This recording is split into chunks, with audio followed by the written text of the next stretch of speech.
Bienvenue sur Africa 24 dans cette nouvelle édition de l'Africa Tonight. Voici les titres de l'actualité. Quelle suite pour l'affaire de la citoyenneté économique aux Comores? L'ancien président Ahmed Abdallah Mohamed Sambi fait partie des personnes inculpées pour fraude et corruption dans ce dossier. Nous parlerons des avancées de la procédure avec son avocat, Maître Mamoudou Hamada. Le 3e forum Maroc État insulaire du Pacifique s'est achevé ce vendredi 28 février à Laayoune. Une rencontre pour renforcer le partenariat entre le royaume chérifien et les États insulaires concernant les changements climatiques et l'environnement. Et le Zimbabwe serait confronté à un risque de crise humanitaire majeure selon le Fonds monétaire international. C'est ce qui émane du dernier rapport de l'organisation au vu des chiffres de la croissance et des prévisions de récoltes insuffisantes suite aux difficiles conditions climatiques. Aux Comores, l'ancien Premier ministre Ibrahim Alidi est décédé le 23 février à Mayotte où il avait été évacué pour y recevoir des soins d'urgence. Sa disparition a relancé la question d'une évacuation sanitaire d'urgence pour l'ancien président Ahmed Abdallah Mohamed Sambi qui est en détention depuis 2018 et qui aurait besoin de recevoir des soins appropriés. Ses partisans demandent au pouvoir en place d'autoriser sa libération pour qu'il se fasse soigner avant qu'il ne soit trop tard. Rappelons que l'ex-chef de l'État est incarcéré pour corruption et détournement de biens publics dans l'affaire de la citoyenneté économique. Un scandale de vente de passeports estimé à près de 60 millions d'euros sous sa présidence. Pour en parler, nous recevons son avocat, Maître Mamoudou Hamada. Bienvenue. Merci. Alors, quel est aujourd'hui l'état de santé de l'ancien président Ahmed Abdallah Mohamed Sambi? Parce qu'on n'a pas eu vraiment de nouvelles depuis août 2019. 2018. Mais les dernières nouvelles, les derniers articles sur l'état de son état de santé datent de août 2019. Tout à fait. En fait, le président Sambi est malade, comme cela a été dit par son médecin, d'une part, et ça a été confirmé par la suite par le ministre des Affaires étrangères comorien, M. Mohamed Seif El Amin. Devant les journalistes, il a reconnu qu'effectivement le président Sambi est malade et que le gouvernement cherchait les voies et moyens à même de lui permettre de se faire soigner. Toutefois, depuis cette déclaration jusqu'à aujourd'hui, rien n'a été fait pour faciliter cette évacuation. Et où en est cette demande d'évacuation? Bien, cette demande d'évacuation, d'abord, j'avais saisi le juge d'instruction en charge de ce dossier en ce sens. C'était le 25 décembre 2019. Il a rendu une décision le 2 janvier, mais malheureusement, cette décision n'a pas été suivi de fait, d'une part, mais aussi, d'autre part, cette décision ne m'a pas été signifiée, ne m'a pas été notifiée. Du coup, on se demande à quoi servirait cette décision dès lors que le juge a répondu favorablement à ma demande. Qu'est-ce qui empêcherait le président Sambi de pouvoir en bénéficier des soins appropriés? À quel stade se situe aujourd'hui la procédure pour un éventuel procès? Vous savez, la procédure du président Sambi se trouve au point mort. Parce que de mémoire, depuis le 20 avril 2019, pourquoi cette date? Parce que c'est le dernier jour de sa détention au niveau des dispositions, au regard des dispositions du Code de procédure comorien, c'était le dernier jour auquel sa détention se terminait légalement. Il aurait dû en bénéficier d'une liberté provisoire et permettre au juge de continuer ses investigations. Donc vous voulez dire que là, il est détenu illégalement? Bien entendu, il est détenu illégalement parce que depuis le 20 avril, date de sa dernière comparution devant le juge d'instruction, sa détention provisoire arrivait à terme et depuis ce jour-là, le juge n'avait pas le droit de renouveler la détention, et d'ailleurs, il ne l'a pas fait, parce que rien ne le permettait de renouveler la détention.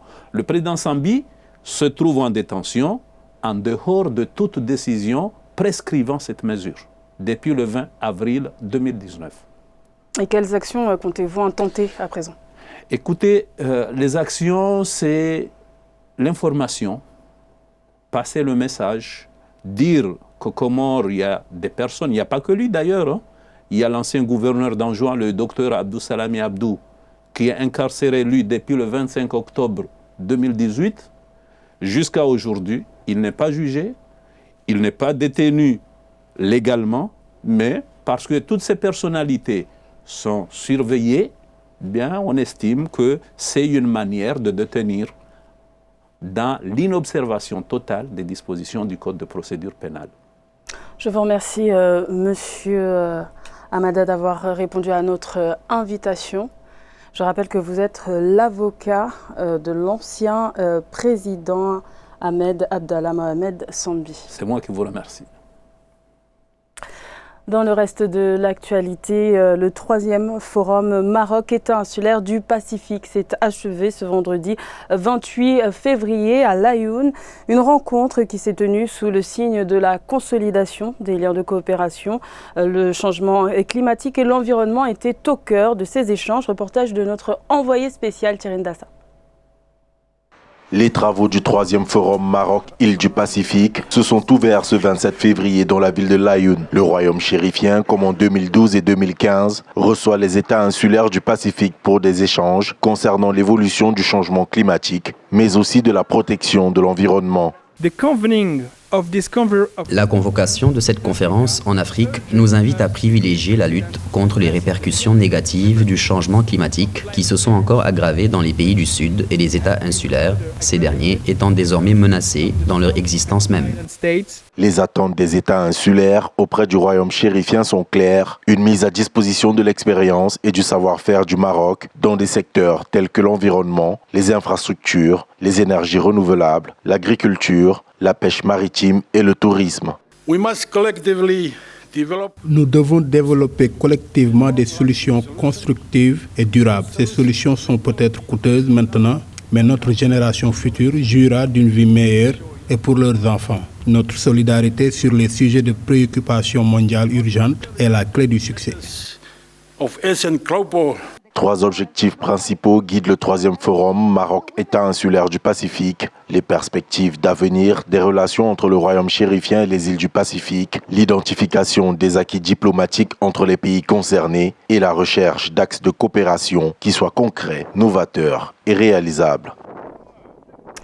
Au Zimbabwe, l'économie connaîtra une croissance quasi nulle en 2020 selon le dernier rapport du Fonds monétaire international.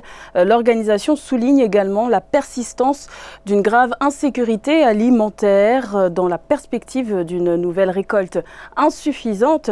Mais ces prévisions alarmistes ne freinent pas la détermination des autorités à sortir le pays de la crise. Aïssatou Bari. Dans sa dernière note sur le Zimbabwe, le FMI table sur une croissance quasi nulle pour l'année 2020. L'économie s'est nettement contractée en 2019, amplifiée par un dérèglement du climat qui a ralenti la production agricole et d'électricité. L'institution de Bretton Woods d'ajouter que même si le budget 2020 prévoit une hausse des dépenses sociales, cela ne suffira pas.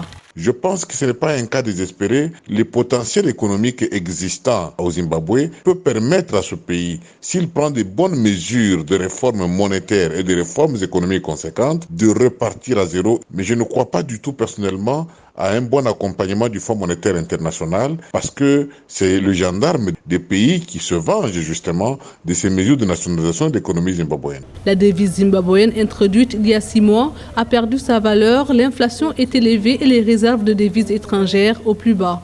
La Banque centrale du pays a d'ailleurs fixé son taux de référence à 35% pour limiter l'utilisation des devises étrangères. Par contre, le Fonds monétaire vient proposer encore une fois au Zimbabwe des restrictions monétaires parce qu'il a peur de déséquilibres sur le marché mondial. Et ça, c'est une erreur que beaucoup de pays africains sont en train de commettre.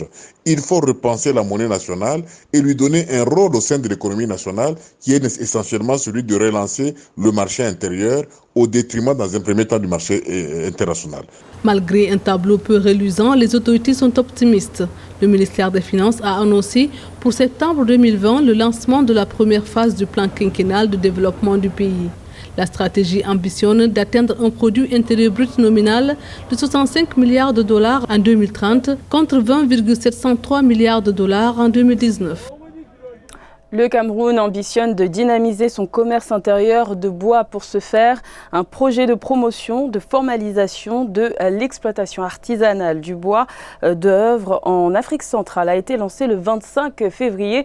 Une enveloppe de 3 milliards de francs CFA a été consacrée à ce programme de 4 ans. Plus de détails avec Philomène Tiné. Le Cameroun affiche actuellement l'ambition de booster le marché intérieur du bois avec la transformation locale de la ressource. C'est dans ce cadre que le pays a officiellement lancé le projet de promotion et de formalisation de l'exploitation artisanale du bois d'œuvre en Afrique centrale à hauteur de 3 milliards de francs CFA. Il sera déployé dans les régions du centre et de l'est du pays sur une durée de 4 ans. Ce projet va dans le sens d'apporter un appui à ce secteur et faire en sorte que l'État puisse également étendre le projet. Le secteur bois, le secteur forêt au Cameroun touche 7 régions sur 10. Donc de mon point de vue, oui, il est temps que l'État prenne en main les opérateurs du secteur bois. Doté d'une forêt qui constitue le deuxième massif forestier le plus important d'Afrique après celui de la République démocratique du Congo, le Cameroun qui abrite environ 22,5 millions d'hectares de forêt est encore à la traîne en ce qui concerne la transformation du bois produit d'après une étude du Centre pour l'environnement et le développement et l'Agence d'investigation environnementale. En termes de taxes, permis de coupe délivrés par le gouvernement, ça va chercher dans une bonne centaine de milliards de francs CFA. Donc ce n'est pas un secteur à négliger, c'est un secteur qui, aux côtés des autres, tels que le cacao, le coton, le café, le bois fait partie des produits de rente de premier ordre pour le Cameroun. Le Centre pour la recherche forestière internationale précise que plus de 80% de la consommation intérieure en produits du bois au Cameroun se fait auprès des opérateurs informels. Ce phénomène ouvre ainsi une porte à l'exploitation illégale des forêts.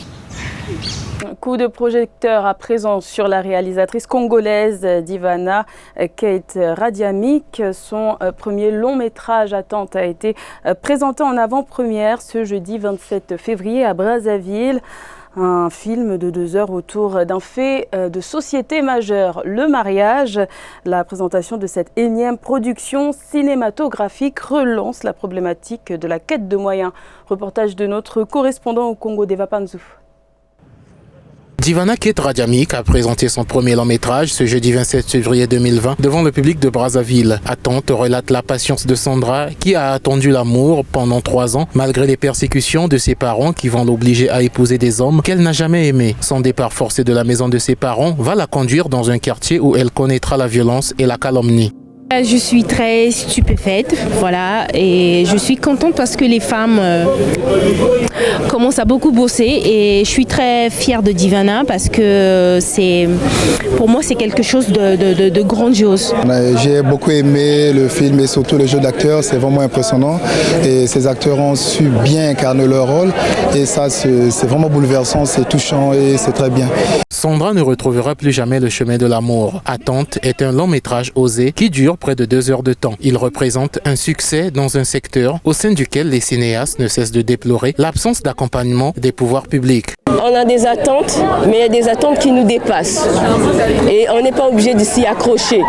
Quand on comprend que le chemin dans lequel nous sommes, il n'est pas bon pour nous, il nous emmène nulle part, il est mieux de changer de direction. C'est ça le message d'Attente. L'avant-première du film Attente n'est pas une fin en soi. En effet, la réalisatrice comptait sur cette projection afin de recueillir les imperfections constatées par les spectateurs pour y apporter des améliorations. Divana Kate Radiamik envisage ensuite d'effectuer la grande présentation d'ici le mois de mars. C'était le journal de la rédaction. Merci de l'avoir suivi. L'information continue sur Africa 24.